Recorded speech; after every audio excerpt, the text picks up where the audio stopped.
الرجيم بسم الله الرحمن الرحيم ثم قست قلوبكم من بعد ذلك فهي كالحجارة أو أشد قسوة وإن من الحجارة لما يتفجر منه الأنهار وإن منها لما يشقق فيخرج منه الماء وإن منها لما يهبط من خشية الله وما الله بغافل عما تعملون أفتطمعون أن يؤمنوا لكم وقد كان فريق منهم يسمعون كلام الله ثم يحرفونه من بعد ما عقلوه وهم يعلمون وإذا لقوا الذين آمنوا قالوا آمنا وإذا خلا بعضهم إلى بعض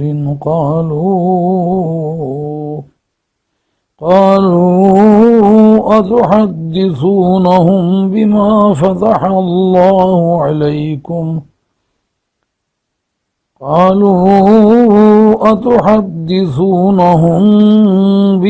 فتح الله عليكم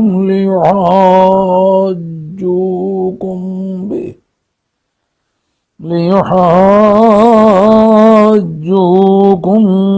به عند ربكم أفلا تعقلون أولا يعلمون أن الله يعلم ما يسرون وما يعلنون ومنهم أميون لا يعلمون الكتاب إلا أماني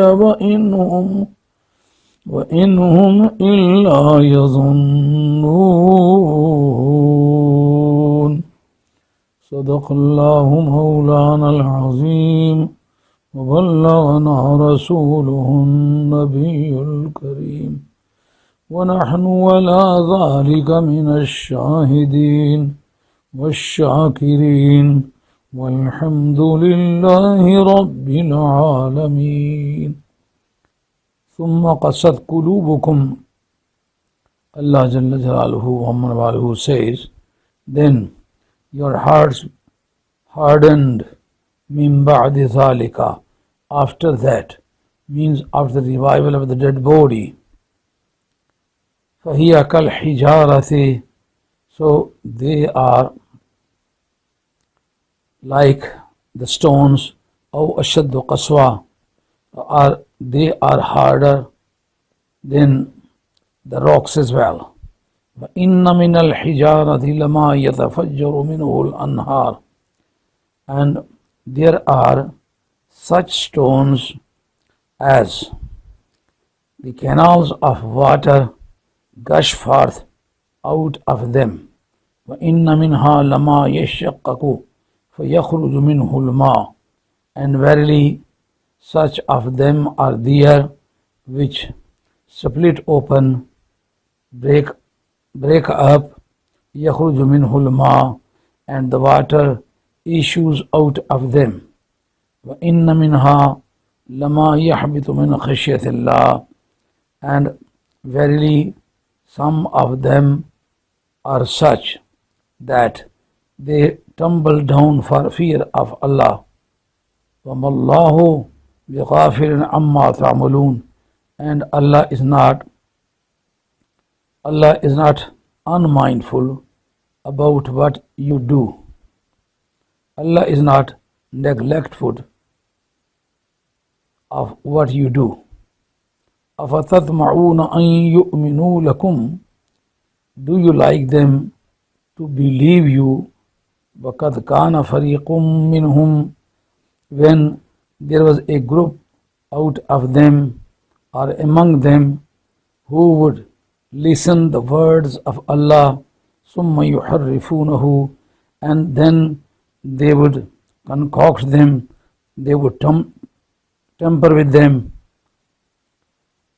من بعد ما أقلوه, after they would understand it, وهم يعلمون, and they were doing it knowingly, وهم يعلمون, when they were fully aware of their own practice, وهم يعلمون, and they would do it knowingly.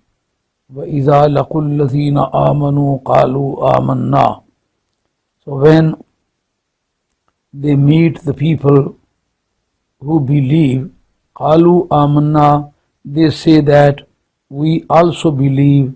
وَإِذَا خَلَا بَعْضُهُمْ إِلَى بَعْضٍ, so when they meet with each other in the privacy, قَالُوا, they say, أَتُحَدِّثُونَهُمْ بِمَا فَتَحَ اللَّهُ عَلَيْكُمْ, do you explain to them whatever was revealed to you by Allah, whatever was explained to you by Allah, with the result that this is Lame Aqibat, means with the result that they would quarrel, they will dispute over it in front of your Lord.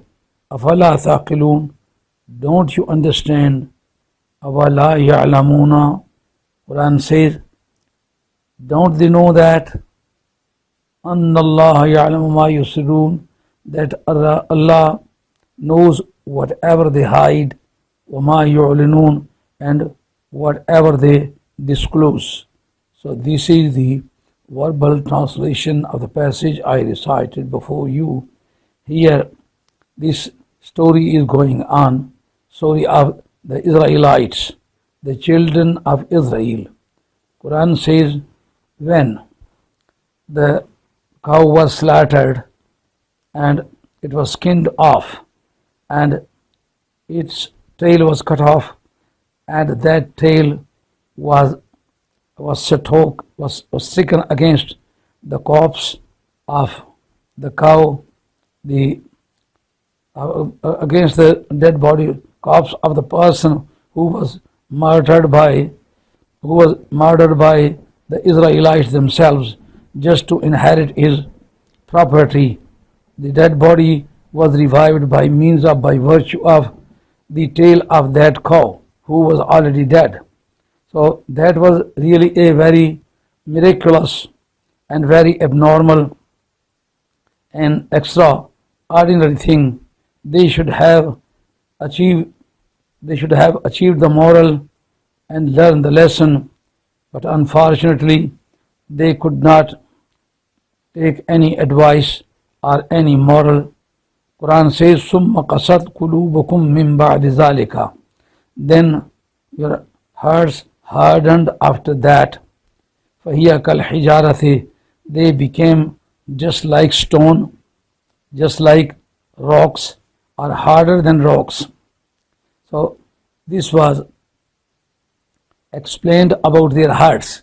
It means that when a person begins to play with the verses of Allah and does not fear of the accountability being held on the judgment day, so it is quite easy for him to do just like that. Quran says you should have learned the lesson and achieved the moral after the miraculous incident which was shown by means of that cow. So the moral to be achieved was just to learn the lesson that that person who was a very pious person, and he was buried in that desert, and his cow was also slaughtered, and then it was skinned off, and the tail of that one was also cut off, and the cut tail was taken to the body, to the corpse of that dead body. So that person revived, and he told that the persons who were crying over the dead body of that person, they were the murder of that person, and they were greedy to inherit the property of that person. Just for the greediness of that property, they slaughtered him. So since they were arrested and they were penalized by Moses, may grace and peace of Allah be upon him, and a ruling was legislated by Allah subhanahu wa ta'ala through the Prophet Moses, may grace and peace of Allah be upon him, that a person who is a murderer of a person, he will not inherit the property of the deceased, because that was a motive which would motivated the persons to kill the shareholder just to inherit the property. Therefore, that road was completely blocked, and that source was completely abolished from the law of inheritance. And up to now and up to the judgment day, no murderer would inherit the property of murdered person. So that was a miraculous and superhuman event and incident. So that was very educative and informative and reformative one. Therefore, all of the society was expecting those people to learn the lesson, to achieve the moral. But unfortunately, they forgot everything. Quran says, "Summa qasat qulubukum min ba'di zalika." Then, even then, your hearts hardened like rocks, but the harder than the rocks. What is the reason that their hearts were compared with the rocks, and rocks were preferred to their hearts? Because the hearts, the rocks, sometime the canal of water gush forth out of them, and all of the rivers in the world, the vast majority of the rivers and canals gush out from the stones. Quran says the stones, even if they are very hard and very tough, but yet they melt with the fear of Allah, and they bow down in front of the order of Allah, and the canals of water gush forth from out of them. But on the contrary, these people were so hard and so unfearing and so rebellion and mutineer against the divine law, that they were not going to bow down in front of any divine order. Therefore, Quran makes a complaint about them that they were harder than the rocks. Rocks can be melted, and the springs and the canals and the rivers and majority of the water are mostly expected to come out from the stones, but their hearts was too tough that to melt in front of Allah. Well, Quran says, "Inna min al-hijari lama yatafajjaru minhu al-anhar," and there are such stones as the canals of water come out of them. وَإِنَّ مِنْهَا لَمَا يَشَّقَّقُ فَيَخْرُجُ مِنْهُ الْمَاءُ, and there are certain stones which are with such a nature as the water issues out of them. So this is always experience in whole of the world. The majority of the water comes out from the stones. And وَإِنَّ مِنْهَا لَمَا يَهْبِطُ مِنْ خَشْيَةِ اللَّهِ, and there are certain stones which tumble down for fear of Allah. Many rocks and many mountains were observed and experienced for many times. They fell down for fear of Allah. Here Imam Nasfi rahmatullah ta'ala says that this proves that the belief of Al-Sunnah wal Jama'ah is accurately approved by this verse, that the life is not in need of any structure. Life can be found in the stone even. When Quran says that they tumble down for fear of Allah, fearing from Allah is a sense which can be sensed by the life. This is why Al-Sunnah wal Jama'ah believe that these stones have also life. They are alive. And وَإِن مِّن شَيْءٍ فِي الْأَرْضِ وَلَا فِي السَّمَاءِ إِلَّا يُسَبِّحُ بِحَمْدِهِ. Here the Muslim commentators, especially Ahl Sunnah wal Jama'ah, they explain the fact that life is not depending on the structure, on the shape, or on the skeleton, but that can be found even in the stone. So when the life can be found in the stone even, what is the reason to believe that life cannot be found with the dead body? When a person is buried in the shrine, the eschatological matter starts.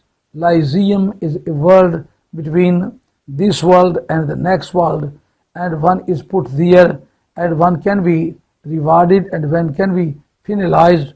The judgment day is to take one to task, to hold the scrutinization, to take one to task, to hold the accountability of any person. But as far as the punishment or reward is concerned, that can be imposed and can be received in the eschatological world, in the Lyceum. So most of the people believe that when a person dies, so life is taken out from it. But Quran says when the stones are alive after being stoned, without any shape, without any breathing, without any soul, it means that life is not dependent on the body, on the shape, or on anything else. It depends only on the will of Allah, depends only on intention of Allah. And more than everything, the prophets are alive in a very different way. The dead bodies are also alive in their shrines. So therefore, the Ahl Sunnah wal Jama'ah say that when Muslims or non-Muslims is put in the shrine, so both of them are alive. Muslim is alive for the reward, and the non-Muslim is alive in the graveyard for the penalization. Penalty is imposed on the non-Muslim in the graveyard, and the Muslim is rewarded. If one believes that there is no life with both of them, so who is to be penalized or who is to be rewarded? For being rewarded or for being penalized, life is necessary, and life is necessary for both of the parties. Without life, nothing can be rewarded and nothing can be imposed as a penalty. Here Imam Nasfi Rahmatullah says that the dead bodies are alive after their death, and especially the prophets are alive in a different way. Imam Bihaqi Rahmatullahi Ta'ala alayh, may Allah bless him, he says in his book Kitabul I'tiqad. Kitabul I'tiqad is a book written by him on dialectical theology. He says that the prophets are alive in their shrines because when a prophet dies away, his soul is suggested to different places. But there is a principle that the prophet can be put to trouble, but that trouble is an increment in their status. There is no degeneration or fall down in the life of the prophets. Therefore, the prophets are always considered very sympathetically because they always live in the world according to the pleasure of Allah. Therefore, Allah likes to please them after their death because they have executed their duty, and after the execution of their duty, they are eligible to be pleased, to be rewarded by Allah subhanahu wa ta'ala. And since the body of the prophets is more preferable than the paradise as well, if their soul is put in the barzakh, in the Lyceum, so Lyceum is not so blessing enough to absorb or to maintain or to sustain their body. Even the paradise is not in a position to keep their bodies as a residence. So as a residence, the paradise is not eligible to sustain the soul of the body, the soul of the prophets. The soul of the prophets are more deserving to be put in the bodies of the prophet. It means that after their death, the souls are returned to the same bodies of the prophets. This is why one can easily say, "Walal akhiratu khairul laka min al ula." O my prophet, your coming days are better than the previous days, because you were in this world and you were under the purview of, under the scope of the diseases, and it was possible for you to fall ill, but now you are residing in the same body, and your body is now completely insured, and no disease can touch your body, and this life is better than the previous one. All of the prophets' souls are put in their own bodies because their bodies are more preferable than the paradise. The paradise eligible to give the residence to the body of the prophets, but the souls of the prophets is more preferable than the bodies, and the souls of the prophets are only put to the bodies of the prophet.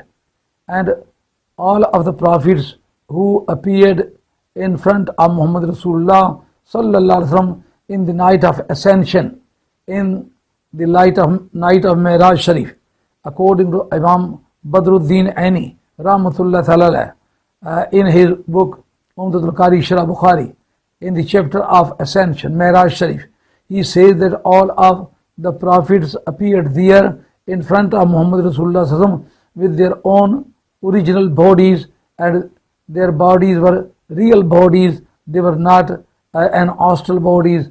Astral bodies is possible for everyone, but the original body is a speciality of the prophets, and they appeared in front of Muhammad Rasulullah sallallahu alaihi wasallam. This is why Nabi Karim sallallahu alaihi wasallam suggested the leadership of the prayer in the night of ascension to every prophet, but all of them said, we were the leader of the people, and you are leader of the prophet, therefore you are more deserving person to be appointed as a leader of all of the prophets. But the souls of all of the prophets were again put in their bodies.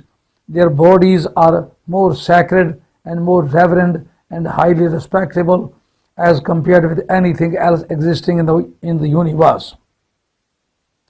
Here Quran says there are certain stones which tumble down for fear of Allah. Here Imam Nasfi proves that fearing of Allah requires the previous life.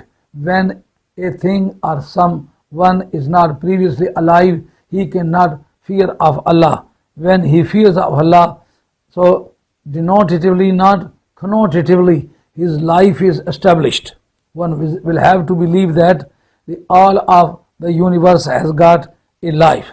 Here Quran addresses the Israelites that you are trying to deceive Allah subhanahu wa ta'ala, and Allah is not unmindful of what you do. Means every actions and omission by you is noticed by Allah subhanahu wa ta'ala and is being recorded. Inna alaykum al-hafizina kiraman katibina ya'lamuna ma taf'alun. All the angels appointed to a person, they are recording all of the practices of a person. Every action and omission is recorded by them. And in addition to that, وَكَفَى بِاللَّهِ شَهِيدًا, Allah is enough witness to all of the occurrences in the world. Allah says, you are trying to avoid the eye of Allah, but you cannot avoid. So this shows that the belief of Jews were not the knowledge of unseen secret of Allah. They were not believing that Allah subhanahu wa ta'ala was clairvoyant. Clairvoyance was a special belief of Muslims, and especially Ahl Sunnah wal Jama'ah. So if they had believed that Allah was clairvoyant, means He knew every hidden thing, so they would not concocted and fabricated their book and interpolated it into Torah, since they were believing that something which occurs in front of the people can be noticed by Allah, but whenever is avoided from the visibility and something is avoided from being seen, that can be avoided at the time of the judgment day. Quran says, وَمَاللَّهُ بِغَافِلٍ عَمَّا تَعْمَلُونَ, and Allah is not unmindful of what you do. أَفَتَطْمَعُونَ أَن يُؤْمِنُوا لَكُمْ وَقَدْ كَانَ فَرِيقٌ مِّنْهُمْ يَسْمَعُونَ كَلَامَ اللَّهِ. Do you like them to believe in you when always there would be a group out of them who would listen the word of Allah, and then they were tampered with it after they understood it, وَهُمْ يَعْلَمُونَ, and they would do it knowingly. This was concerned with background of their scholars, since the people residing in Medina Tayyibah was well influenced by the Jews, because Aus and Khazraj, these two clans, had migrated from Yemen at the time of breaking of Sadde Ma'arib. That was a dam which was a source of economy and income of the Yemenite people. When it was broken, so there was a crisis, and they migrated from Yemen to Medina Tayyibah. And these were two tribes, two clans, Aus and Khazraj, and they were pagans. They were worshipping the idols, but they were believing in the dignity and nobility and excellence of Jewish scholars, because they were named as people of the book, and according to the belief of then universe, the people who were carrying the book were only the Jews, and from time to time they would come to them for the amulets, for the talismans, for the healing, for the prayer, for many other purposes, because they were believing in their spiritual superiority and supremacy. So these people would say that the last and final prophet of Allah is expected to come. He is more likely to come in the nearest future. Quran itself says that وَكَانُوا مِنْ قَبْلُ يَسْتَفْتِحُونَ عَلَى الَّذِينَ كَفَرُوا فَلَمَّا جَاءَهُمْ مَا عَرَفُوا كَفَرُوا بِهِ فَلَعْنَةُ اللَّهِ عَلَى الْكَافِرِينَ. Quran says they would seek the conquest over the non-Muslims by virtue of Muhammad Rasulullah. So this was also a speciality of Muhammad Rasulullah, may grace and peace of Allah be upon him, that before his birth his virtue was sought out for the blessing, for the redemption, for the pardon, and this virtue was used by Adam, may grace and peace of Allah be upon him. According to Imam Jalaluddin Suyuti, as he has written in his Durr Mansur, volume 1, under the verse فَتَلَقَى آدَمُ مِنْ رَبِّهِ كَلِمَاتٍ, here Hazrat Abdullah ibn Abbas radiyallahu anhu has reported Muhammad Rasulullah to have said that when Adam, may grace and peace of Allah be upon him, repeated the penitence for many times, for many centuries, but his penitence was not accepted.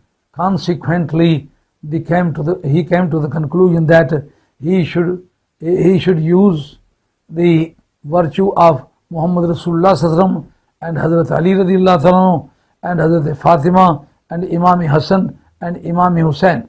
This prophetic tradition was reported by Ibn Najjar, referring to Hazrat Abdullah ibn Abbas, who stated Muhammad Rasulullah to have said that these 5 persons' virtue was used by Adam, and his penitence was accepted by Allah subhanahu wa ta'ala. So this is a speciality of Muhammad Rasulullah. Along with him, the speciality of Ali Bayt Rasulullah, that their virtue was used before their birth. Here, Quran says the Jews of Medina Tayyiba would threaten the other people that the last and final prophet was more likely to be advented in those very days. Therefore, they would accompany him and they would support his cause and they would prevail all over the world, because they were propagating in front of the people that the last and final prophet was Muhammad Rasulullah sallallahu alaihi wasallam, and they were describing his structure and his feature, his complexion, his eyes, his hairlocks, his lips, teeth, the total feature of Muhammad Rasulullah would be depicted by them. They would portray all of the structure of the Holy Prophet. Therefore, the Aus and Khazraj and the other people in the suburban area would also be taking interest, would also take interest in the advent of that prophet. This is why when Nabi Kareem ﷺ proclaimed his prophethood, the people of Medina Tayyiba were attracted for the first time, and they went there in groups and they embraced Islam, and they were really properly influenced, and they were persuaded by the Jews of Medina Tayyiba. So this was a fashion of preaching for Islam, for Muhammad Rasulullah sallallahu alaihi wasallam, and this methodology was used by Allah subhanahu wa ta'ala. They were preaching for Muhammad Rasulullah sallallahu alaihi wasallam, and they were predicting and they were foretelling about Muhammad Rasulullah sallallahu alaihi wasallam that such and such prophet is expected to come, and his followers along with him will prevail all over the world, and they will subjugate all of the opposite powers, and they would straighten all of the universe, and they would teach the dialectical theology and accurate concepts, and they would conceptuate and educate and doctrinate the people according to the instructions of Allah. Therefore, the people of Medina who was persuaded by the Jews of Medina Tayyiba was promptly ready to accept Islam, and they were anxiously waiting for the arrival of Muhammad Rasulullah sallallahu ta'ala alayhi wa alihi wasallam. So no sooner did the Holy Prophet promulgate about his prophethood, then they reached there and they embraced Islam. But they were expecting the Jews of Medina Tayyiba to accept Islam, to embrace Islam very promptly, and they would be forefront of the supporter of Muhammad Rasulullah sallallahu alaihi wasallam, because according to their teachings, the Aus and Khazraj clans accepted Islam. Therefore, these people were expecting the Jews of Medina Tayyiba, the Bani Qaynuqa, the Banu Nasir, the Banu Qurayza, because they were torch bearer of this knowledge. They were teaching the other people that such and such prophet was more likely to come in the world, and the promulgation of that prophet was very near according to their prediction. They anticipated all of the things about the Holy Prophet. So when they hesitated to embrace Islam, the Muslims who were newly convert Muslims, they went to them and persuaded them to accept Islam. This is why Quran says, أَفَتَطْمَعُونَ أَن يُؤْمِنُوا لَكُمْ? Do you like them to embrace Islam, to believe you, when there was always a group of them who would listen the word of Allah, and they would temper with it, and they would concoct it, they would distort it.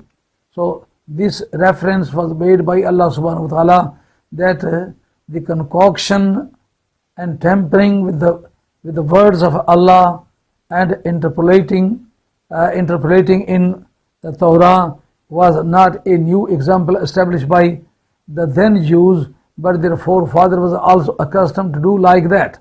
they were not God-fearing.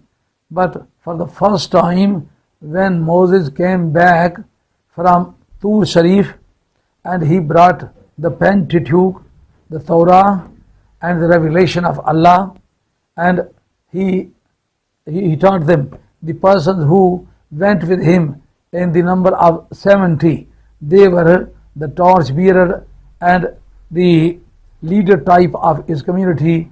The selected persons were chosen by Moses, may grace and peace of Allah be upon him, and he took them on the peak of Tur Sharif mountains, Sinai, and they were present there. When he came back, he told all of the background of that revelation.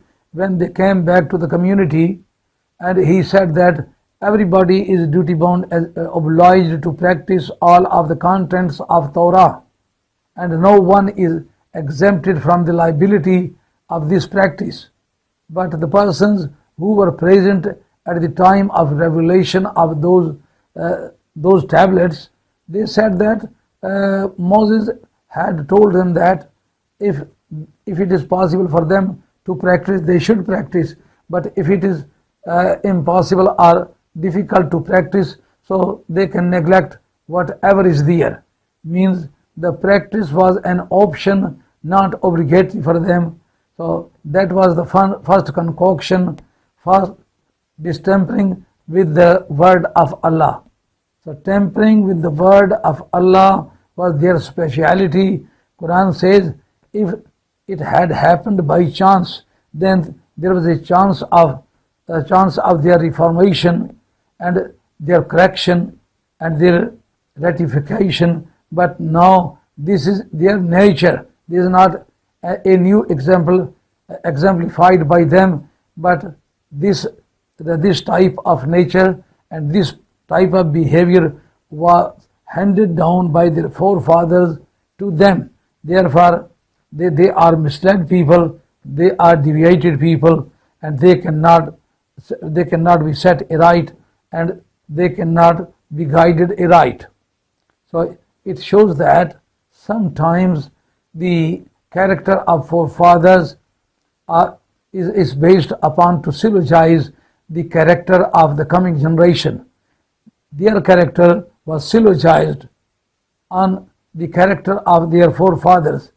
So good or bad character can be syllogized on the good or bad character of forefathers.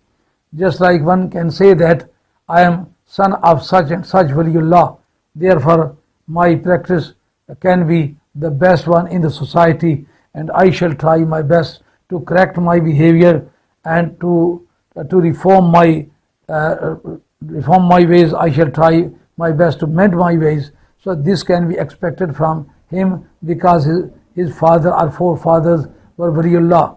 Just like a person from the lineage of Hazrat Siddiq Akbar says that I am a Siddiqi, my forefather was very accurate and abiding by rules and regulations prescribed by Muhammad Rasulullah sallallahu alaihi wasallam. Therefore I am also very punctual, very regular, and I shall try my best to mend my ways and to complete to make up my deficiencies. So similarly, one can say that I am from the offspring of Umar Farooq, I am offspring of Usman Ghani, offspring of Hazrat Ali radiyallahu anhu, I am offspring of Muhammad Rasulullah sallallahu alaihi wasallam. Therefore I shall try my best to standardize my character, my qualities and my behavior with that of Muhammad Rasulullah sallallahu alaihi wasallam. So according to this explanation of the Holy Quran, one can easily maintain the opinion that the character and behavior of the offspring can be syllogized and can be based upon the history of their forefathers. Here Quran says that this zigzag behavior, this deviated behavior is not a new example established by them, but it was handed down by their ancestors, by their forefathers. Therefore it is quite easily understandable that they cannot change their behavior because this is their nature.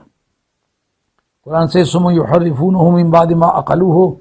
Then they were tempered with it. Means when they were in position doing so audacity, so courage that they would in position to temper with the word of Allah, they would concoct the speech of Allah in the presence of Kalimullah, in the presence of the top list prophet at the third position in the prophetic community.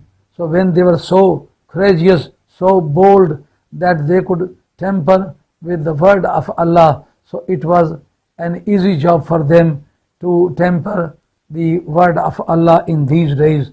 Quran says, "Min ba'di ma aqaluhu wa hum ya'lamun," and they would understand it, but they were knowingly concoct and distort and interpolate and make the forgery. So such a thing were attempted by them knowingly, not unknowingly. So here Quran says that nothing is to be worried about, because this was not attempted for the first time, but it was repeated and it was inherited by them from their forefathers. And Quran says, وَإِذَا لَقُوا الَّذِينَ آمَنُوا قَالُوا آمَنَّا. So when they meet with the believer, they say that we also believe in you and your prophet. So this is the story of hypocrites of Jews. There were two types of Jews. Some of them were so strict that they were not going to bow down in front of Muhammad Rasulullah sallallahu alaihi wasallam at any cost. But the other people were flexible. They were trying to get the popularity and the friendship. They were trying to gain the friendship with the Muslims as well, and they were trying to conceal their feelings, to conceal their ideology. When they happened to meet, they would happen to meet with the believers, they would say that they were believing in the Muslims and in the Muslim books and in the Muslim prophet Muhammad Rasulullah, may grace and peace of Allah be upon him. But when they would meet with their own people in the privacy, they would say that, أَتُحَدِّثُونَهُمْ بِمَا فَتَحَ اللَّهُ عَلَيْكُمْ. Do you explain, do you elucidate whatever was revealed to you from Allah, by Allah, لِيُحَاجُّوكُمْ. The result would be that they would dispute over the matter in the light of your information in front of Allah. Look, this shows that they were not believing in the clairvoyance of Allah. Otherwise, there was no benefit of their concealing the facts from the Prophet or from Allah, because when it was already known by Allah subhanahu wa ta'ala, there was no benefit, there was no point to conceal the fact from Allah. It is a Muslim belief that they believe that Allah knows whatever you disclose or whatever you hide, and this belief is very helpful for the correction of the practice in the privacy. Otherwise, a person can commit the crime believing that Allah is not aware of the hidden things. Quran says, لِيُحَاجُّوكُمْ بِهِ عِنْدَ رَبِّكُمْ أَفَلَا تَعْقِلُونَ. Are you so foolish that you can't understand that the things you are explaining to the Muslims would be utilized against you in the controversy in front of Allah subhanahu wa ta'ala? So this type is an attitude of the Jews, that they try to conceal the fact from the society, but they are not aware that nothing can be hidden from Allah subhanahu wa ta'ala. This is the message of today in English language. Inshallah, tomorrow I shall give the more explanation about this very passage. وَعَلَيْنَا إِلَّا الْبَلَاغُ الْمُبِينُ وَآخِرُ دَعْوَانَا الْحَمْدُ لِلَّهِ رَبِّ الْعَالَمِينَ. الصلاة والسلام على رسول الكريم. الحمد لله.